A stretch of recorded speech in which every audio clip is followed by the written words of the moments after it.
नमो अरिहन्ताणं नमो सिद्धाणं नमो आयर्याणं नमो उवज्झायाणं नमो लोये सव्वसाहुणम् ऐसो पंचनमुक्कारो सव्वपावपणासनो मंगलाणं च सव्यसिं पढ़मं हवै मंगलम्। हम प्रमाण मीमांसा का 21वां सूत्र पढ़ रहे थे। आज से 22वां सूत्र प्रारंभ होगा। हम ये जानते हैं कि आचार्य हेमचंद्र सूरी ने प्रमाण का लक्षण दिया है, सम्यक अर्थ निर्णय प्रमाणम, और उसके पश्चात प्रमाण के दो भेद किए हैं, प्रत्यक्ष और परोक्ष। प्रत्यक्ष प्रमाण के मुख्य प्रत्यक्ष के रूप में केवल ज्ञान, फिर अवधि ज्ञान और मन पर्याय ज्ञान का प्रतिपादन किया। उसके पश्चात जो सांव्यवहारिक प्रत्यक्ष है उसको इंद्रिय से होने वाला प्रत्यक्ष और मन से होने वाला प्रत्यक्ष निरूपित किया है।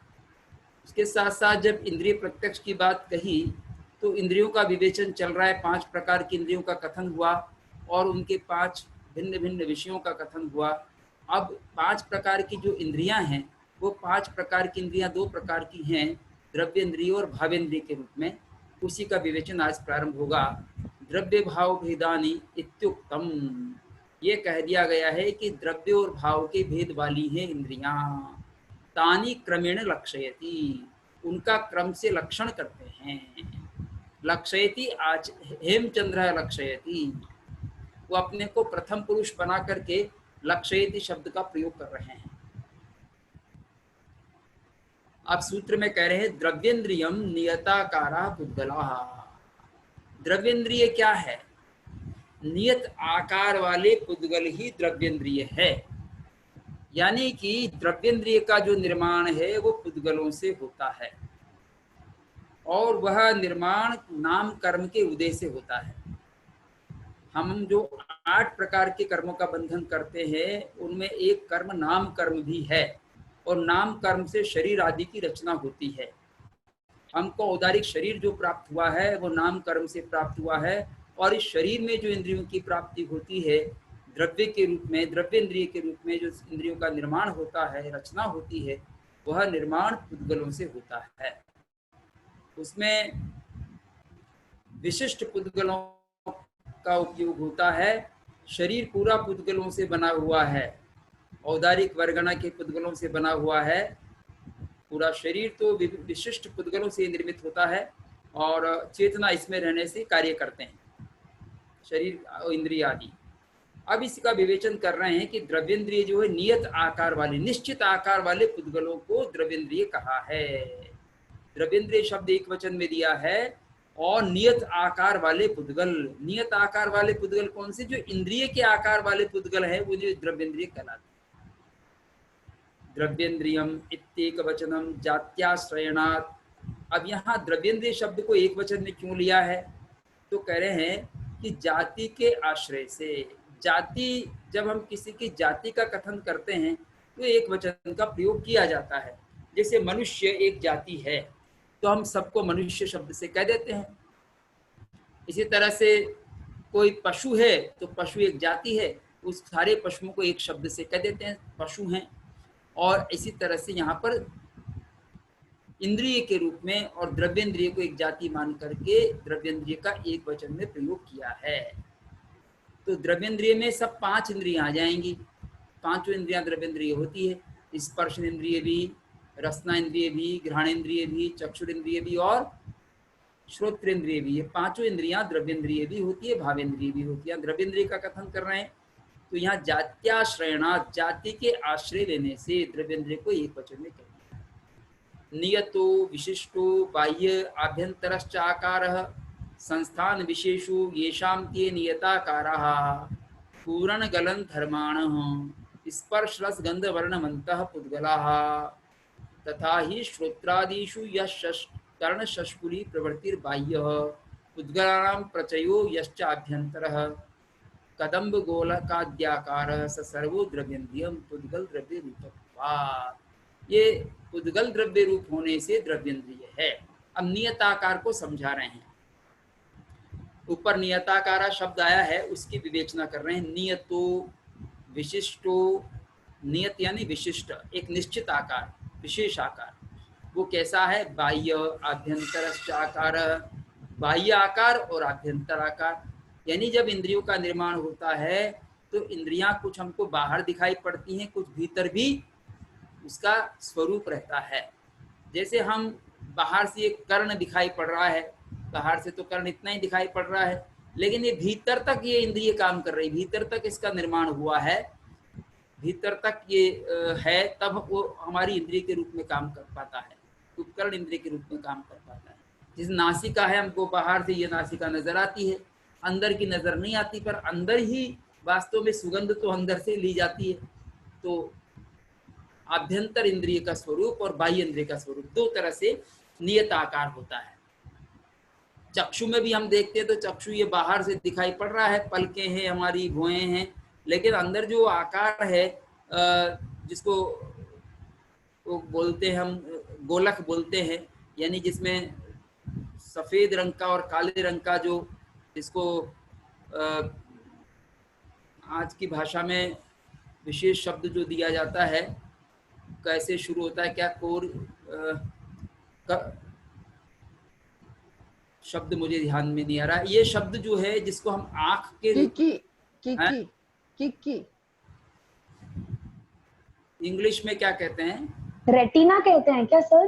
प्यूपिल कहते हैं, रेटिना भी कहते हैं। रेटिना के अलावा एक नहीं, रेटिना तो सर वो होती है जहाँ पे प्रतिबिंब बनता है, कॉर्निया बोलते हैं सर। कॉर्निया, यस, कॉर्निया शब्द कहना चाह रहा था मैं। जो कॉर्निया है वो हमारा वो इंद्रिय का रूप में काम करता है। तो नियतो विशिष्टो बाह्य आभ्यंतर आकार संस्थान विशेषो, बाह्य और आभ्यंतर जो आकार है जिसको संस्थान विशेष कहते हैं, संस्थान विशेष आकार विशेष, ये शाम ते जिनके होता है वो नियताकार, वो नियताकार वाले होते हैं। अब नियताकार वाले के साथ कह रहे पुद्गला, अब पुद्गला को समझा रहे हैं। पूरण गलन धर्माण, जो पूरण और गलन धर्म वाले हैं। पूरण का मतलब तो वो संयुक्त होते हैं, गलन का मतलब युक्त होते हैं, यानी मिलते हैं बिछुड़ते हैं, इस धर्म वाले होते वो पुद्गल होते हैं। और वो उनका एक और स्वरूप बता रहे हैं, स्पर्श रस गंध वर्णवंतः, वो स्पर्श रस गंध और वर्ण से युक्त होते हैं, वर्ण वाले होते हैं, पुद्गला, उनको पुद्गल कहते हैं। तो पुद्गल के इसमें दो तरह से स्वरूप बता दिए, एक तो पूर्ण गलन स्वभाव वाले होते हैं, दूसरा स्पर्श रस गंध और वर्ण वाले होते हैं, वे पुद्गल हैं। तथा ही जैसे कि श्रोत्रादिषु यह कर्ण शष्कुली प्रवृत्तिर्बाह्यः पुद्गलानां प्रचयो यश्च आभ्यंतरः कदम्ब गोलकाद्याकारः स सर्वो द्रव्येन्द्रियम्। तथा ही जैसे कि एक इंद्रिय का उदाहरण दे रहे हैं, श्रोत्रादिषु, श्रोत्रादि इंद्रियों में यह कर्ण शष्कुली प्रवृत्तिर बाह्य, ये कर्ण शष्कुली का ये जो कान का हमारा बाह्य आकार है इसको कर्ण शष्कुली कहते हैं। प्रवृत्ति इत्यादि जो बाह्य है ये बाह्य आकार है। पुद्गला नाम प्रचयो, ये भी पुद्गलों का प्रचय है, समुदाय है। यश्च, और जो आभ्यंतर कदम्ब गोलकाद्याकार, और आभ्यंतर भी इसका संस्थान है, आकार वो कदम्ब गोलक आदि के आकार का है। कदम्ब पुष्प होता है, कदम्ब गोलक गोल रूप में आकार वाला होता है। ये अंदर जो कानों के अंदर देखने पर पता चलेगा, हम बाहर से नहीं देख सकते, पर जो साइंस में पढ़ाया जाता है उस तरह से अंदर की रचना भी इंद्रिय की होती है, उसको कदम्ब गोलक आदि आकार कहा, और बाहर कर्ण शुष्कुली आकार कहा। ये श्रोत्रेंद्रिय का बता रहे हैं। स सर्वो द्रव्येन्द्रिय, ये सारा ही द्रव्येन्द्रिय है, बाहर का भी और भीतर का भी। बाहर से जो हमको इंद्रिय नजर आ रही वो भी, और भीतर तक जा रही वो सारी पुद्गलों से निर्मित होने के कारण से द्रव्येन्द्रिय है। द्रव्येन्द्रिय का आधार बता दिया, क्यों कह रहे हैं उसको द्रव्येन्द्रियम, पुद्गल द्रव्य रूपत्वात्, वो पुद्गल द्रव्य स्वरूप होने के कारण। अप्राधान्ये वा द्रव्य शब्दो यथा अंगार मर्दको द्रव्याचार्य इति, ये तो कह दिया द्रव्य क्या है, पुद्गल को यहाँ पर पुद्गल से निर्मित होने के कारण से द्रव्य कहा, द्रव्येन्द्रिय कहा। द्रव्य शब्द का प्रयोग जैन दर्शन में अनेक प्रकार से हुआ है, जैसे द्रव्याश्रव, भावाश्रव, द्रव्य संवर, भाव संवर, द्रव्य और भाव के रूप में विवेचन करते हैं। इसी तरह से इंद्रिय का भी कहा। तो कहीं द्रव्य, कहीं जो है द्रव्य शब्द का प्रयोग गौण अर्थ में भी होता है, अप्राधान्य, अप्रधान अर्थ में भी द्रव्य शब्द का प्रयोग होता है। अप्राधान्यवा, जो प्रधान नहीं होता वो द्रव्य कहलाता है। और भावेंद्रिय प्रधान है यहाँ पर और द्रव्येंद्रिय अप्रधान है।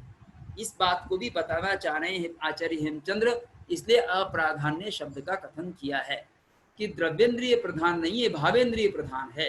हालांकि ज्ञान हमको दोनों इंद्रियों के होने पर ही होगा, एक की भी कमी होने पर नहीं होगा। अप्राधान्य व अप्राधान्य अर्थ में भी द्रव्य का प्रयोग होता है, द्रव्य शब्दों। यथा उदाहरण दे रहे हैं, अंगार मर्दको द्रव्याचार्य इति, द्रव्य से आचार्य है अंगार मर्दक। अंगार मर्दक कौन होता है? जो अंगारों को कुचल देता है अपने पैरों से, उस पर चल करके और दिखा देता है, वो अंगार मर्दक होता है। इसको द्रव्याचार्य कह दिया। द्रव्य गौण रूप से आचार्य है, वो अप्रधान रूप से आचार्य है। आचार्य तो वैसे होता है आचिनोति अर्थान, जो आचरण करता है और दूसरों को आचरण की शिक्षा देता है, वो आचार्य होता है। तो स्वयं आचार का पालन करने वाला, दूसरों को आचार का पालन करने वाला, कराने वाला, वो प्रधान आचार्य होता है। वो आचार्य के कई तरह से भेद किए जाते हैं, जैसे शिल्पाचार्य, कलाचार्य, धर्माचार्य आदि रूप में भी आचार्य के भेद किए जाते हैं। तो अब इनमें जो आचरण से ताल्लुक रखता है वो मुख्य आचार्य है, पर इनको भी आचार्य कह दिया क्योंकि अपनी विद्या के विशेषज्ञ हैं, अंगार को मर्दन करने में कुशल हैं, इस दृष्टि से उसको द्रव्याचार्य कह दिया है। गौण रूप में, प्रधान रूप में उनको आचार्य शब्द से कह दिया है, द्रव्याचार्य। इसी तरह से अप्रधानम इंद्रियम द्रव्येंद्रियम, जो अप्रधान इंद्रिय है वो द्रव्येंद्रिय है। अप्रधान है इसका मतलब प्रधान इंद्रिय और भी है, वो भावेंद्रिय है। व्यापार, इसको अप्रधान क्यों कहा है उसका कारण बता रहे हैं। व्यापारवत्यपि तस्मिन् सन्निहितेपि चालोक प्रभृतिनि सहकारी पटले भावेन्द्रियं विना स्पर्शाद्युपलब्ध्य सिद्धेः। व्यापारवत्यपि तस्मिन्, व्यापार वाली होने पर भी उसके, तस्मिन् यानी द्रव्येंद्रिय के व्यापार वाली होने पर भी, द्रव्येंद्रिय अपना काम करती रहे तो भी, सन्निहितेपि चालोक प्रभृतिनि सहकारी पटले, और सहकारी जो सामग्री है, सहकारी समूह जो है वो भी अगर सन्निहित हो, विद्यमान हो, सहकारी कारण क्या? आलोक प्रवृत्तिनी, आलोक आदि, प्रकाश आदि ये भी उपलब्ध हों, इनके उपलब्ध रहने पर भी भावेंद्रियम विना, भावेंद्रिय के बिना वो द्रव्येंद्रिय ज्ञान नहीं करा सकती। स्पर्शाद्य उपलब्ध्य सिद्धे, स्पर्श आदि की उपलब्धि माने ज्ञान असिद्ध होने के कारण ज्ञान सिद्ध नहीं होता, यानी ज्ञान नहीं हो पाता है हमको। भावेंद्रिय की अनुपस्थिति में ज्ञान नहीं होता द्रव्येंद्रिय से, भले ही प्रकाश आदि भी सहकारी कारण विद्यमान हो तो भी ज्ञान नहीं होता, क्योंकि हमारा जो लब्धि है, जो भीतरी इंद्रिय तो क्या भावेंद्रिय है, और उपयोग न हो तो भी ज्ञान नहीं होता। उपयोग होना भी आवश्यक है, उसमें आत्मा व्यापार होना भी आवश्यक है, और उसमें ज्ञानावरण कर्म के क्षोभसम से जो योग्यता प्राप्त होती देखने की वो भी आवश्यक है, वो लब्धि भी आवश्यक है। और इन दोनों के होने पर, यानी भावेंद्रिय के दोनों स्वरूप के होने पर ही हमको द्रव्येंद्रिय से ज्ञान होता है, अन्यथा द्रव्येंद्रिय से भी ज्ञान नहीं होता। पर द्रव्येंद्रिय की अपेक्षा इस दृष्टि से भावेंद्रिय को महत्व दिया गया है। भावेंद्रियम लब्ध्युपयोग, अब भावेंद्रिय का स्वरूप बता रहे, भावेंद्रिय क्या है? भावेंद्रियम लब्ध्युपयोग, लब्धि और उपयोग भावेंद्रिय है। एक आपने तत्वार सूत्र में यदि पढ़ा हो तो तत्वार सूत्र में द्रव्येंद्रिय के दो भेद किए हैं, एक बताया निर्वृत्ति, दूसरा बताया उपकरण।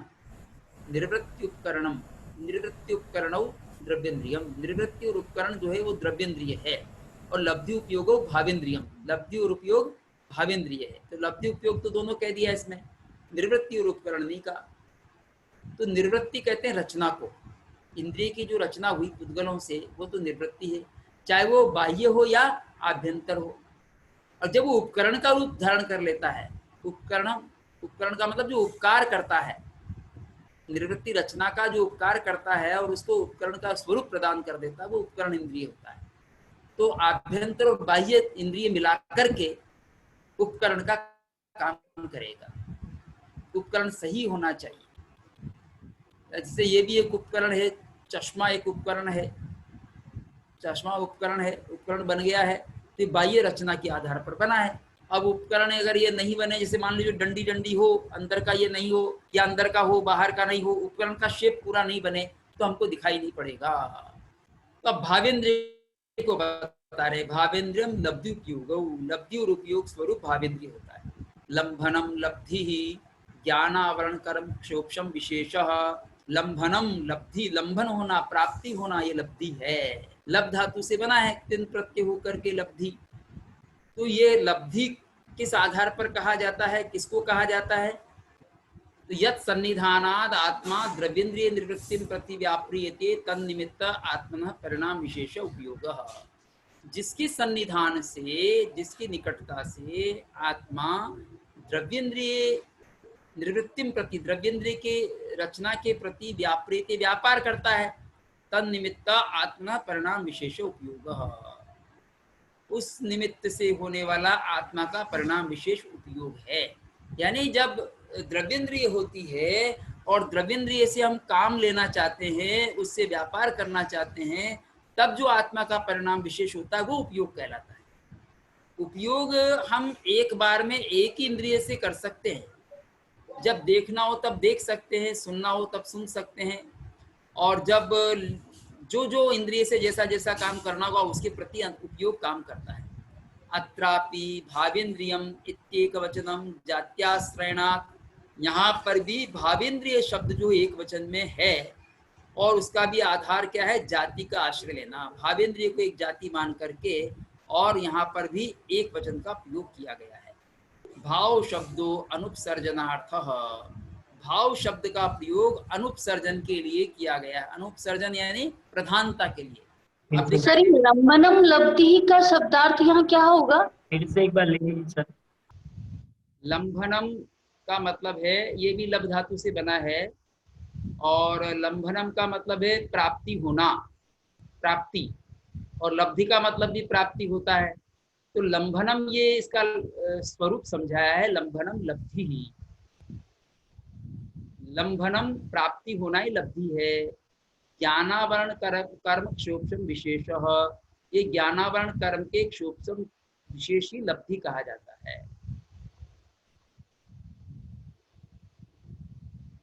यत् सन्निधानाद आत्मा द्रव्येन्द्रिय निवृत्ति प्रति व्याप्रियते, जिसके सन्निधान से आत्मा द्रव्येन्द्रिय के निवृत्ति, द्रव्येन्द्रिय की रचना जो हुई है या उपकरण आदि हैं उनके प्रति व्यापार करता है, तन्निमित्त आत्म परिणाम विशेष उपयोग, उस निमित्त से जो आत्मा का परिणाम विशेष होता है उसको उपयोग है। तो यत् सन्निधानात् का मतलब यहाँ उपयोग है। जिसकी सन्निधान होने से, यानी उपयोग का सन्निधान होने से आत्मा जो है वो इंद्रिय, जो इंद्रिय द्रव्येंद्रिय है उसके प्रति व्यापार करता है। आत्मा द्रव्येंद्रिय के प्रति व्यापार कब करता है, या व्यापार करना है उसका उपयोग है।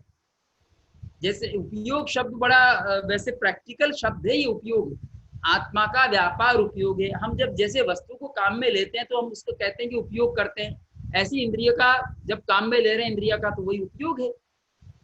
आत्मा जब जब जिस जिसके प्रति व्यापारवान होता है तो वो उपयोग कहलाता है। और उपयोग मुख्य रूप से दो ही प्रकार का होता है, ज्ञानोपयोग और दर्शनोपयोग। तो या तो ज्ञान स्वरूप उपयोग करता है या दर्शन स्वरूप उपयोग करता है। पर यहाँ उपयोग को इंद्रिय रूप में जो कह दिया है उसका कारण आगे बताएंगे।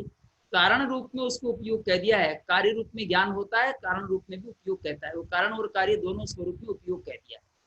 तो जिसके सन्निधान से आत्मा द्रव्येन्द्रिय निवृत्ति प्रति व्याप्रियते व्यापार करता है, तन निमित्त आत्मा, उसके निमित्त से होने वाला आत्मा का परिणाम विशेष उपयोग है। अत्रापि भावेन्द्रियम इति एक वचनम, यहाँ पर भी भावेन्द्रिय शब्द ये एक वचन में है, जात्याश्रयणात्, जाति का आश्रय लेने से।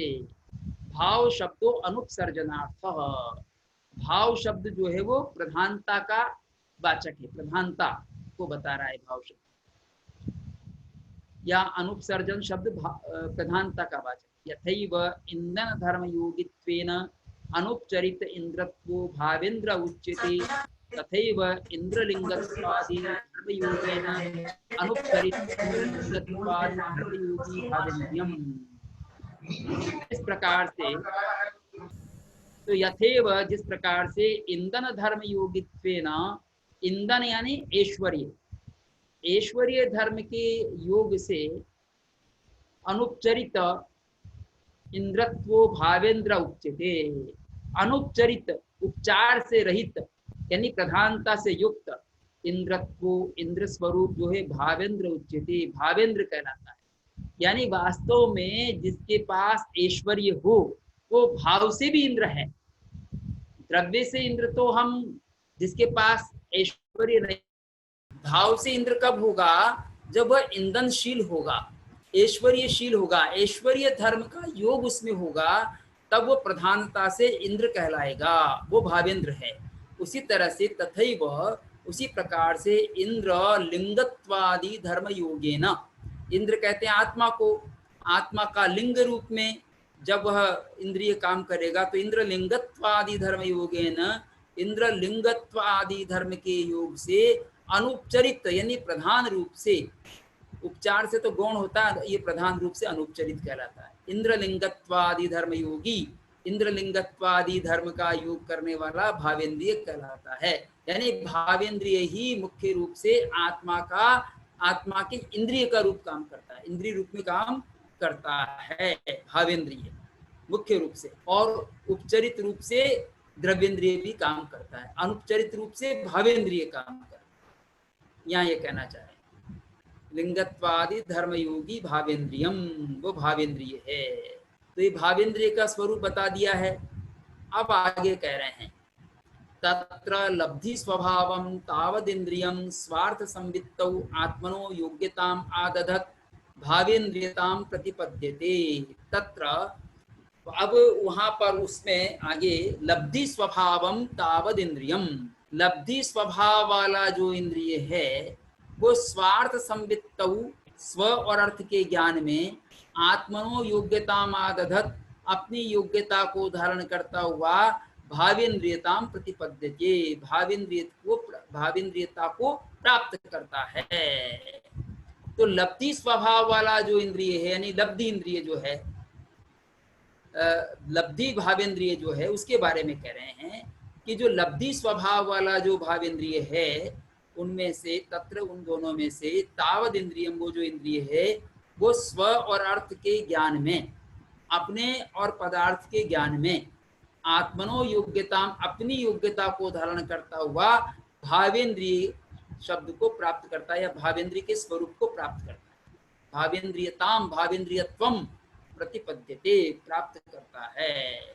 नहीं तत्र अयोग्यस्य तदुत्पत्ति आकाशवद उपपद्यते स्वार्थ संवित योग्यता एव च लब्धिरिति। नहीं तत्र अयोग्यस्य तदुत्पत्ति ही। अब एक बात इसमें कह रहे हैं, अगर वो अयोग्य है तो वो ज्ञान नहीं करा सकेगा। नहीं तत्र अयोग्यस्य तदुत्पत्ति ही, अयोग्य की उस प्रकार की उत्पत्ति नहीं होती स्वार्थ संवित्ति की, स्व और अर्थ के ज्ञान की उत्पत्ति नहीं होती है। जैसे कि आकाशवत, आकाश के समान, जैसे आकाश जो है वह स्व और अर्थ के का ज्ञान कराने में समर्थ नहीं होता। तो तत्र अयोग्य से तदुत्पत्तिर आकाशवत उपपद्यते, आकाश के समान उपपद्यते स्वार्थ संविद योग्यता एव च लब्धिरिति। इसलिए यह बात कहना ठीक है कि स्व और अर्थ के ज्ञान की योग्यता ही लब्धिरिति उपपद्यते, लब्धि होती है, ऐसा कहना उत्पन्न होता है, यानी उचित होता है। स्व और अर्थ का ज्ञान कराने की जो योग्यता है वो प्रमुख रूप से लब्धि इंद्रिय में ही होती है, लब्धि भावेंद्रिय में होती है।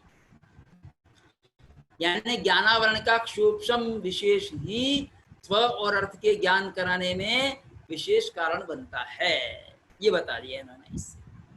ज्ञानावरण कर्म का क्षोभ होने पर ये सब होके निकल जाएगा। योग्यता एवं स्व और अर्थ के संविद माने ज्ञान की योग्यता ही लब्धि रीति व लब्धि इंद्रिय कहलाती है। उपयोग स्वभावम पुनः स्वार्थ संविधि व्यापारात्मकम, और जो उपयोग स्वभावम पुनः उपयोग स्वभाव जो है वो स्व और अर्थ के ज्ञान में व्यापारात्मकम व्यापारात्मक होता है। अब उपयोग की बात करें। उपयोग स्वभाव जो है वह स्व और अर्थ के ज्ञान में व्यापारात्मक होता है। स्व का भी ज्ञान कराता है और अर्थ का भी ज्ञान कराता है, इस दोनों में व्यापारात्मक होता है उपयोग स्वभाव। यानी उपयोग करेंगे तब ज्ञान होगा। लब्धि इंद्रिय भी है, लेकिन लब्धि इंद्रिय होने पर भी जब तक आत्मा का उसमें उपयोग नहीं लगेगा तब तक ज्ञान नहीं होगा। तो ये भी व्यापारात्मक होता है उपयोग स्वभाव भी स्व और अर्थ के ज्ञान कराने में। इसमें तो योग्यता होती है और इसमें व्यापार होता है। लब्धि इंद्रिय में वो योग्यता होती है जिससे स्व और अर्थ का ज्ञान कर सकें, और इसका व्यापार होता है। तो योग्यता और व्यापार दोनों होने पर हमको ज्ञान हो जाता है। अगर व्यापार नहीं होगा, केवल योग्यता होगी तो भी ज्ञान नहीं होगा, और केवल व्यापार होगा योग्यता नहीं होगी तो भी ज्ञान नहीं होगा, और ये दोनों है और निवृत्ति और उपकरण नहीं है तो भी ज्ञान नहीं होगा। तो उनकी भी जरूरत है। तो सबसे पहले तो वैसे ये हमको ज्ञानावरण का क्षोभसम चाहिए। ज्ञानावरण का क्षोभसम होने पर अगर निवृत्ति इंद्रिय और निवृत्ति और वो है निवृत्ति और उपकरण इंद्रिय है, तब हमको व्यापार करने पर ज्ञान हो जाएगा। नहीं अव्यापृतम स्पर्शनादि संवेदनम स्पर्शादि प्रकाशयितुम शक्तम। नहीं अव्यापृतम, व्यापार जब तक नहीं किया गया है तब तक स्पर्शन आदि संवेदनम, स्पर्शन आदि का ज्ञान, स्पर्श आदि प्रकाशयितुम शक्तम, स्पर्श आदि के रूप में प्रकाशित करना समर्थ नहीं होता, यानी उसमें संभव नहीं होता। जब तक व्यापार नहीं किया उपयोग ने, उपयोग जब तक हमारा नहीं लगा, आत्मा का उपयोग जब तक उस वस्तु के ज्ञान में इंद्रिय के माध्यम से नहीं लगा, और स्पर्शन आदि से संवेदन नहीं होगा स्पर्श आदि का, तब तक स्पर्श आदि का संवेदन नहीं होगा स्पर्शन आदि इंद्रिय से। प्रकाशयितुम शक्तम, उसका प्रकाशित करने में वो स्पर्शन आदि इंद्रियां समर्थ नहीं होती हैं। सुषुप्तादि नाम अपनी तत्प्रकाशकत्व प्राप्त है। अगर ऐसा करने लगे इंद्रियां बिना व्यापार बिना उपयोग के भी, तो सुषुप्त आदि नाम अपनी जो सोया हुआ व्यक्ति है, सुषुप्त आदि व्यक्ति हैं, उनके भी तत्प्रकाशकत्व प्राप्त है, उनको भी प्रकाशकता हो जाएगी, उनको भी विषय का ज्ञान हो जाएगा। तो सुषुप्त आदि यानी सोए हुए लोगों को इंद्रिय से जन्य जो ज्ञान है वो होता नहीं है, क्योंकि इंद्रियां काम नहीं करती। तो तत्प्रकाशकत्व और इंद्रियों के माध्यम से उपयोग नहीं होता, आत्मा उसमें व्यापारवान नहीं होती। स्वप्न में हम देख लेते हैं, वो स्वप्न में देखना अलग है। इंद्रियां व्यापारवान व्यापृतस्य संवेदनस्य उपयोगत्वे। अगर हम उपयोग देखिए, जब हम प्रमाण का लक्षण करते हैं ना, तो प्रमाण के लक्षण में क्या कहते हैं, और कि स्व और अर्थ का जो निर्णय कराता है, या सम्यक अर्थ निर्णय प्रमाण हम कह दिया, या अर्थ का सम्यक निर्णय करना प्रमाण है, ये कह दिया है। दूसरे कहते हैं स्व पर व्यवसायी ज्ञानम प्रमाणम, प्रमाण का वो लक्षण कर दिया। अब यहाँ प्रश्न खड़ा कर रहे हैं कि स्व अर्थ प्रकाशने स्वार्थ प्रकाशने व्यापृतस्य संवेदनस्य, स्व और अर्थ का प्रकाशन करने में जो व्यापार युक्त है संवेदन यानी ज्ञान, अगर उसको उपयोग मानते, उपयोगत्वे उसको उपयोग मानते हो, तो फलत्वात्, वो तो फल होता है। क्या स्व और अर्थ का ज्ञान तो क्या होता है, फल होता है, और आप तो इसको इंद्रिय कह रहे हो। फलत्वात् इंद्रियत्व अनुत्पत्ति, फल होने से इसका इंद्रिय होना अनुत्पन्न है। इंद्रिय नहीं कहा जा सकता, उपयोग इंद्रिय नहीं हो सकता ये, क्योंकि ये तो फल हो गया। स्व और अर्थ का प्रकाशन, स्व अर्थ के प्रकाशन में व्यापृत होना ज्ञान का जो है वो फल हो जाता है। इंद्रियत्व अनुत्पत्ति, इंद्रिय की उत्पत्ति नहीं हो सकती उसमें उपयोग में। इति चेत, अगर ये कहा जाए तो न, आपका कथन ठीक नहीं है। क्यों? कारण धर्म से कार्य अनुवृत्ति है, ये कारण के धर्म की ही कार्य में अनुवृत्ति देखी जाती है। जैसे जैसे कारण में धर्म होते हैं, कार्य में उनकी अनुवृत्ति होती है, कार्य में वैसे धर्म होते हैं। तो यहाँ जो उपयोगी इंद्रिय में जो कारण है वही कार्य में फल रूप में हमको दिखाई पड़ता है कि हमको स्व और अर्थ का प्रकाशन हो जाता है। स्व और अर्थ के प्रकाशन में ये व्यापारवान है, ये इसका कारण रूप हुआ। और स्व अर्थ का प्रकाशन हो जाना कार्य रूप हो गया, वो प्रमाण रूप हो गया। हमको जो प्रमाण लक्षण में कह दिया उसका फल हो गया, जो कि प्रमाण रूप में हमको जाना जाता है वो कार्य अनुवृत्ति। यहाँ फल उसी का है, ये करण का फल है अनुवृत्ति। नहीं पावकस्य प्रकाशकत्वे तत्कार्यस्य प्रदीपस्य प्रकाशकत्वं विरुध्यते। जैसा कि कहा जाता है पावकस्य प्रकाशकत्वे, पावक प्रकाशक भी होता है, पावक माने अग्नि।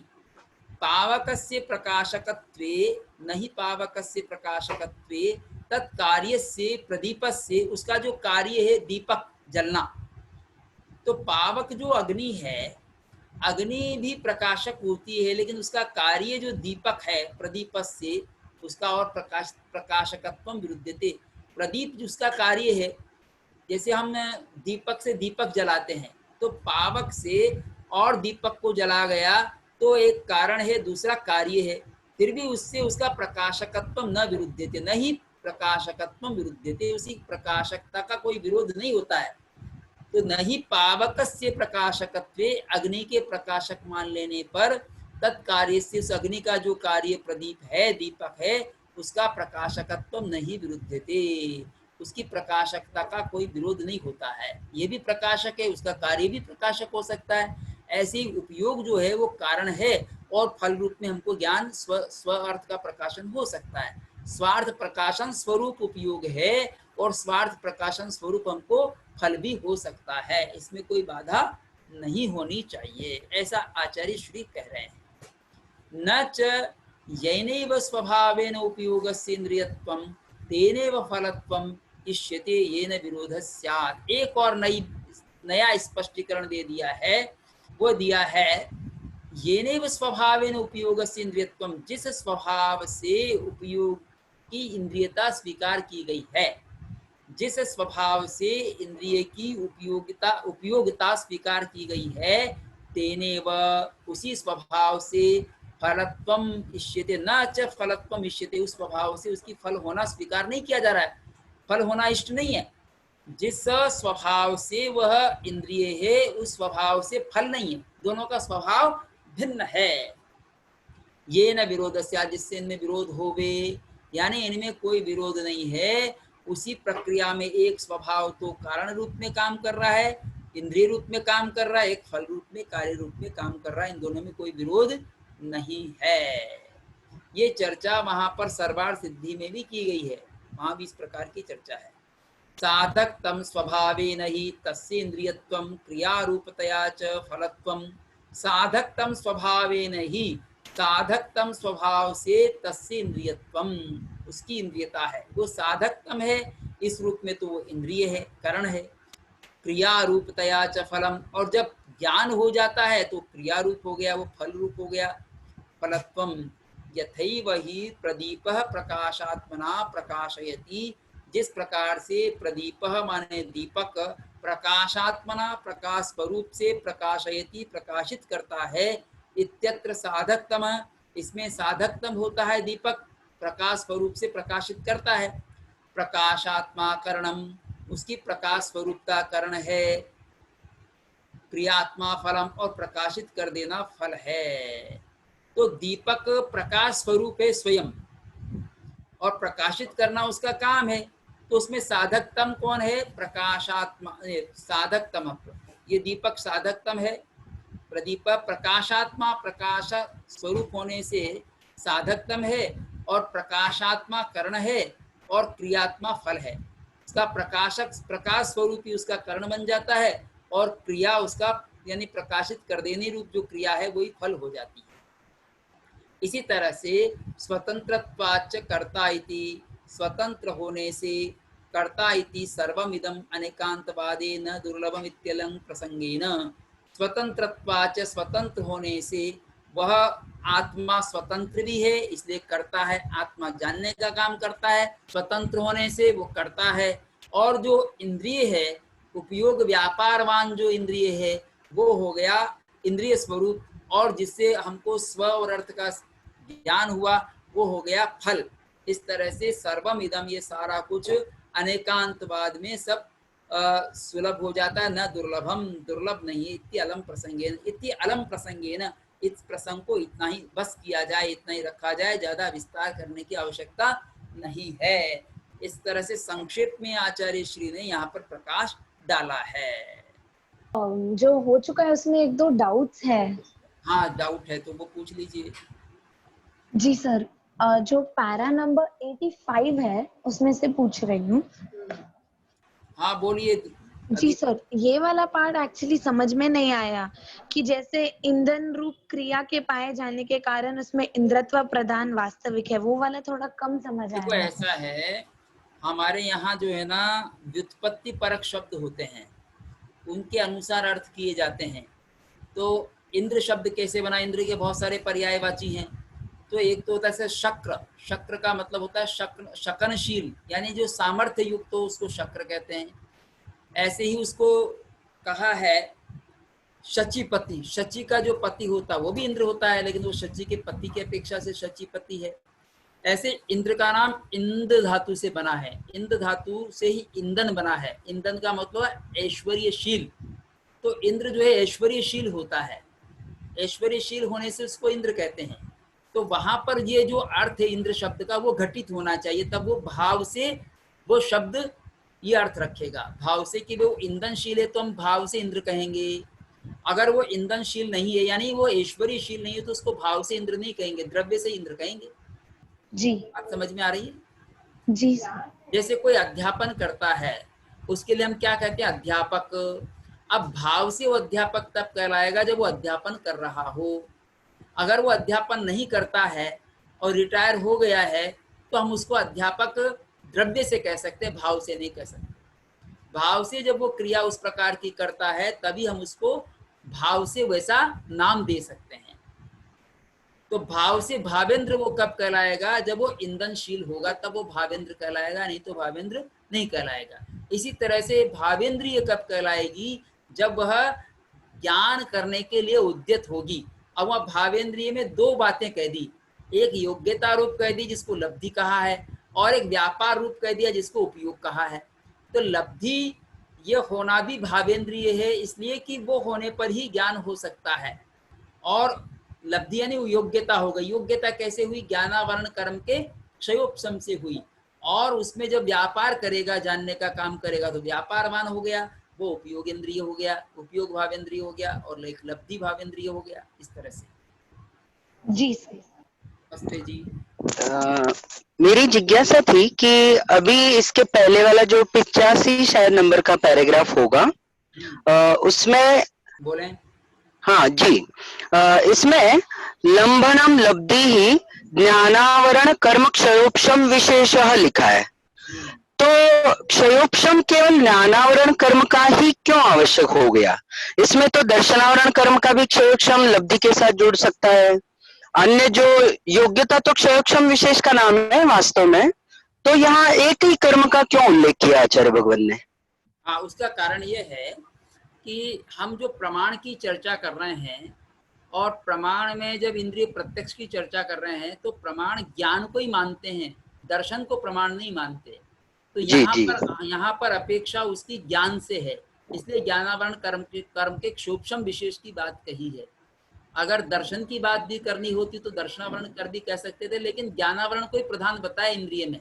इंद्रिय की जब हम बात करते हैं कहीं भी उसका उल्लेख मिलेगा तो ज्ञानावरण कर्म के क्षोपशम से ही इंद्रिय की यानी ये जो भावेंद्रिय प्राप्त होती है, ज्ञान करने का काम उसी से होता है। अच्छा अच्छा, मतलब चक्षु दर्शन अचक्षु दर्शन वगैरह भी ज्ञान के लिए दर्शनोपयोग पूर्वक ही ज्ञान होगा ना, कभी भी दर्शनोपयोग तो ज्ञान होगा।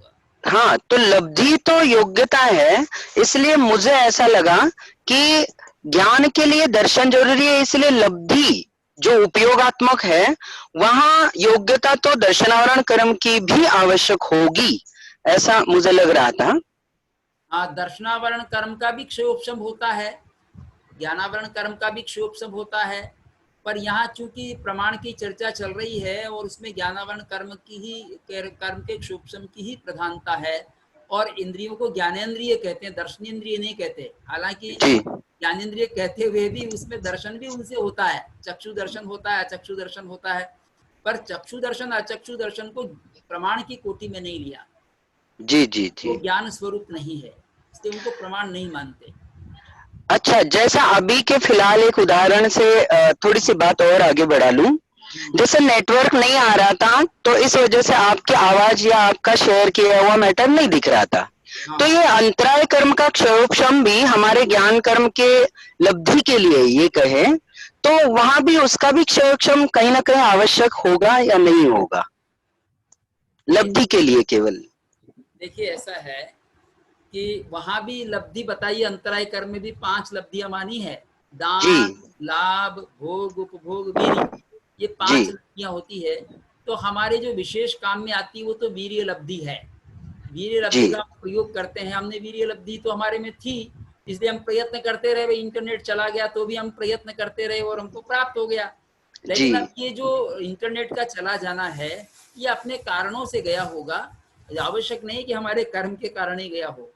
नहीं, मतलब अंतराय कर्म का क्षयोक्षम भी कहीं ना कहीं योग्यता के साथ जुड़ा हुआ है। पहले भी ये बात आई है। और अच्छा।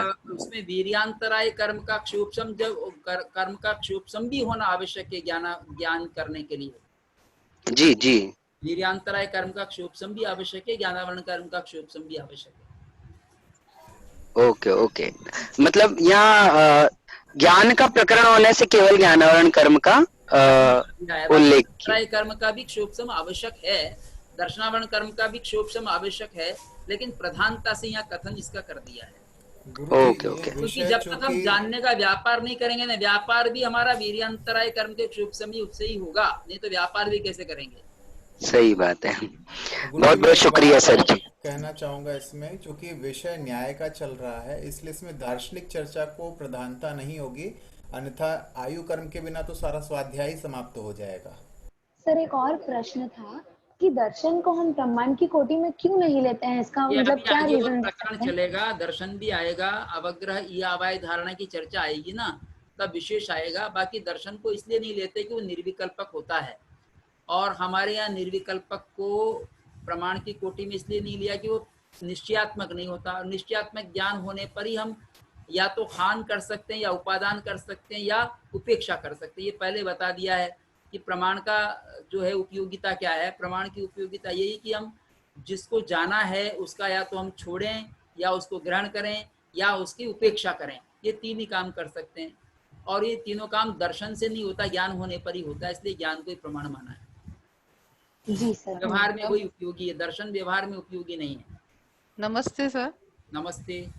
ये 22 नंबर के सूत्र में द्रव्येन्द्रियम नियताकाराः पुद्गलाः, तो यहाँ पर जो विशेषण है वो पुल्लिंग में है और विशेष्य नपुंसकलिंग में है, तो ऐसा क्यों है?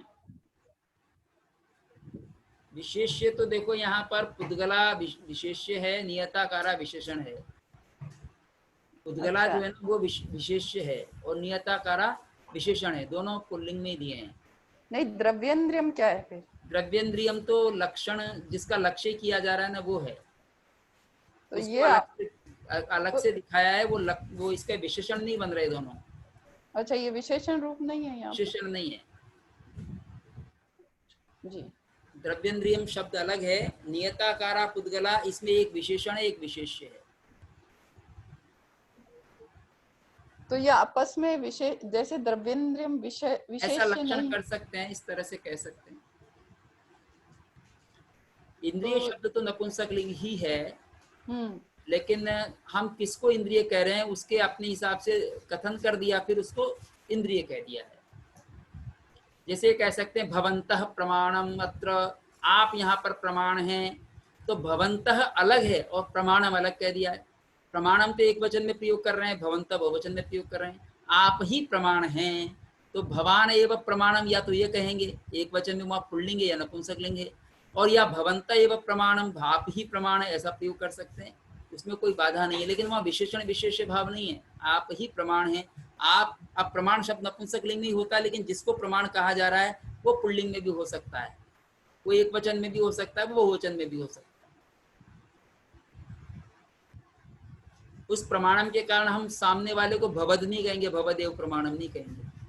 भवंत एव प्रमाणम, आप ही प्रमाण हैं, भवान एव प्रमाणम, ऐसा कथन करेंगे। पैराग्राफ नंबर 87 है, उसके अनुवाद से पढ़ रही हूँ, एक शब्द समझ में नहीं आया। अपने और पदार्थ के प्रकाशन में व्यापृत संवेदन को, व्यापृत का क्या अर्थ होता है? व्यापार युक्त। जी सर एक प्रश्न पूछना चाह रहा था सर। हाँ पूछिए। सर जैसे हमने ये सुना ही है कि एक बार में एक ही इंद्री का उपयोग हो पाता है। सर जैसे कि किसी व्यक्ति के पीछे कुत्ते लग गए तो सर वो कुत्ते को देखता भी रहता है, चिल्लाता भी रहता है बचाओ बचाओ, और भागता भी रहता है, और सर ऐसा है, सोचता भी रहता है। इसमें जी इतना सर। समन्वय हो जाता है कि हमको उसके काल भेद का पता नहीं चलता, पर अब जब वो अगर पीछे देखता है ना कुत्ते की तरफ, तो आगे जी पत्थर सर। पड़ा हो तो उससे टक्कर खा के गिर भी सकता है। अगर वो सब तरफ बराबर उपयोग रखे ना तो नहीं गिरेगा, नहीं तो गिर भी सकता है। सामने क्या आ गया उसको पता नहीं होता, पीछे तो देख रहा है, भाग रहा है, हाँफ रहा है, और आगे पत्थर आ गया या किसी खंबा आ गया, टकरा गया, गिर गया। वो खंबे को देखेगा कि उसको देखेगा, दोनों के क्षण अलग अलग होंगे। अगर आगे रास्ते में देख रहा है तो इतनी दूर तक पहले देख लेगा कि आगे कुछ टक्कर खाने का कारण तो नहीं है, तब पीछे देखेगा तो नहीं टकराएगा। अगर वो पीछे देखता रहेगा तो आगे टक्कर खाई जाएगा। सर अल्प अवधि है, बहुत ज्यादा अल्प अवधि के से उपयोग बहुत चेंज हो रहा है। समय बड़ा सूक्ष्म होता है। हम तो आवलिका और आवलिका से बड़े सेकंड्स का उपयोग करते हैं, हम कहाँ समय का ध्यान ही नहीं रखते। समय में एक समय में कितना क्या हो जाता है, समय को हम कहाँ उतना एक एक समय की हम मूल्यांकन कर पाएंगे, बहुत मुश्किल है। सर बहुत बहुत धन्यवाद सर। Thank you sir. धन्यवाद। फिर जय जिनेन्द्र सर। जय जिनेन्द्र।